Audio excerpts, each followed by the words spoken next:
Hi everyone.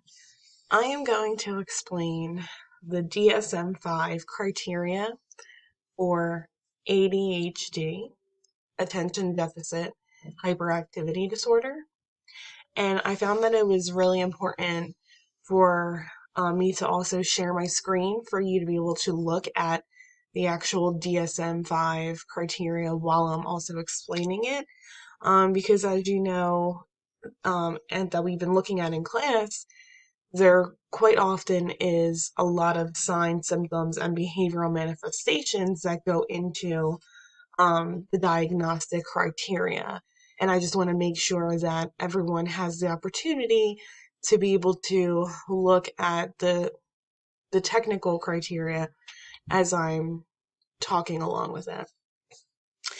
So, um, the diagnostic criteria, as you see under point A, is pretty much a consistent pattern of hyperactivity or impulsivity that normally interferes with daily functioning and or development.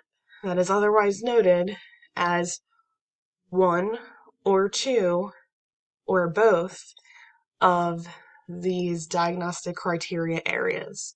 For example, the one area as noted under A1 is inattention. So we would be looking for signs, symptoms, and behavioral manifestations of 6 or more under the inattention area.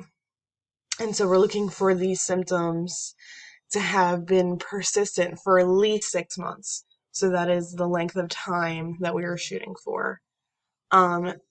So also, and once again, that it interferes daily with daily functioning and developmental activities.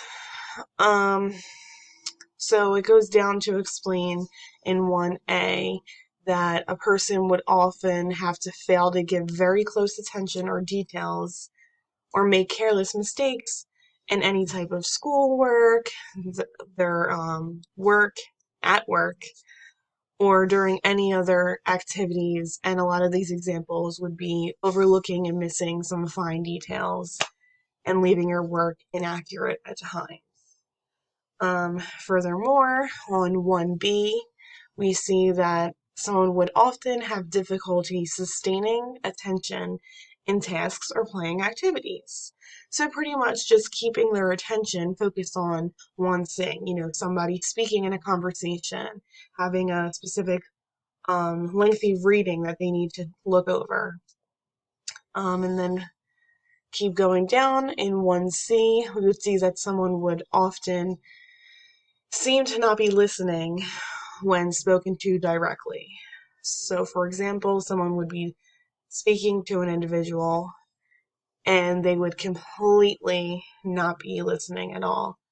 Their mind would look like it's in somewhere else or even just mentally not there.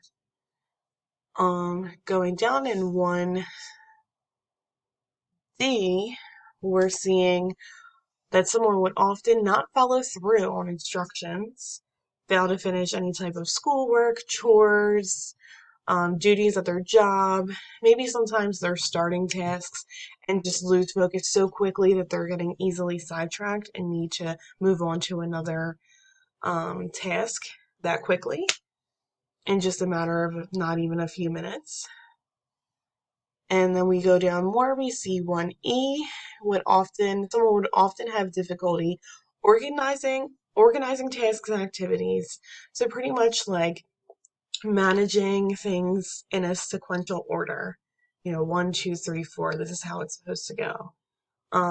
Having a messy or disorganized place of work, poor time management, and not able to meet many deadlines. Keep going down for 1F, we'd see that someone would often avoid, dislike, or is reluctant to engage in tasks that require sustained mental effort. So that everyday schoolwork, homework, writing papers. We see in older adolescents and adults completing forms, reviewing lengthy papers. And we're going to keep moving forward on 1G. I'm sorry, 1F, we're seeing that someone often avoids, dislikes, or is reluctant to engage in tasks that require sustained mental effort.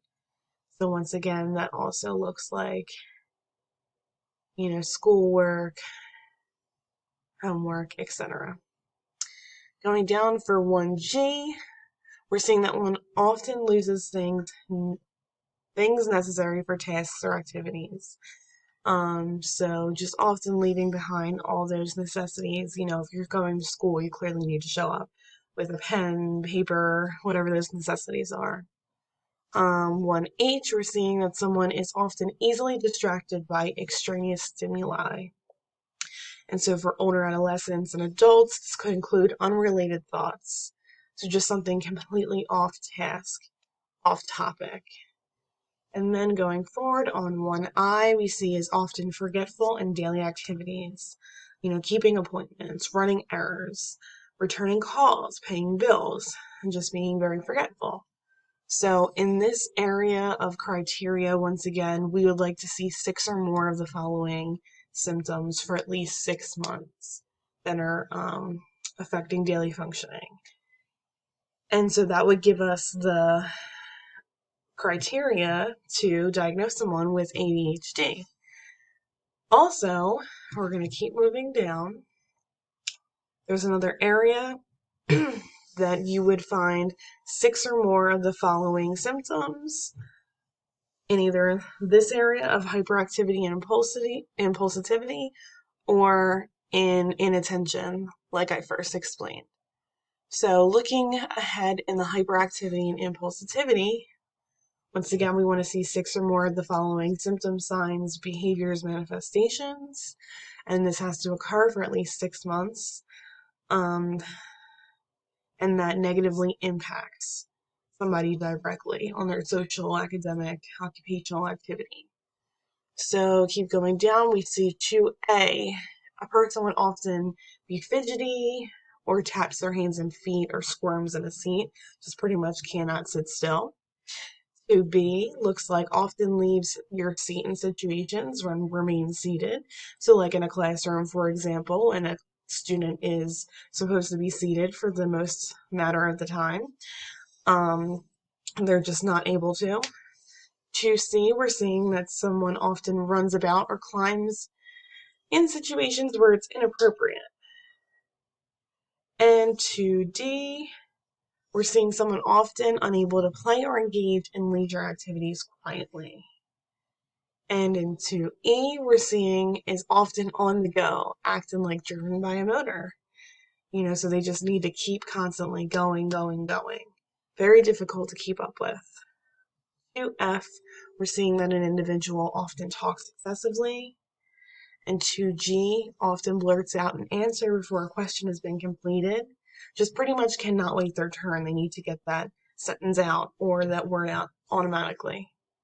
2H often has difficulty waiting his or her turn, like waiting in line.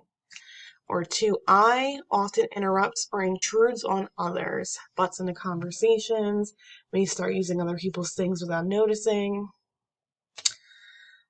And then furthermore, we go down, we're seeing that several inattentive or hyperactive impulsive symptoms would be present prior to age 12 years old. But once again, and overall, in each section, we're looking for 6 or more of the following signs, symptoms, behavioral manifestations in 1 or 2 or both. So that in a nutshell is ADHD and the DSM-5 criteria.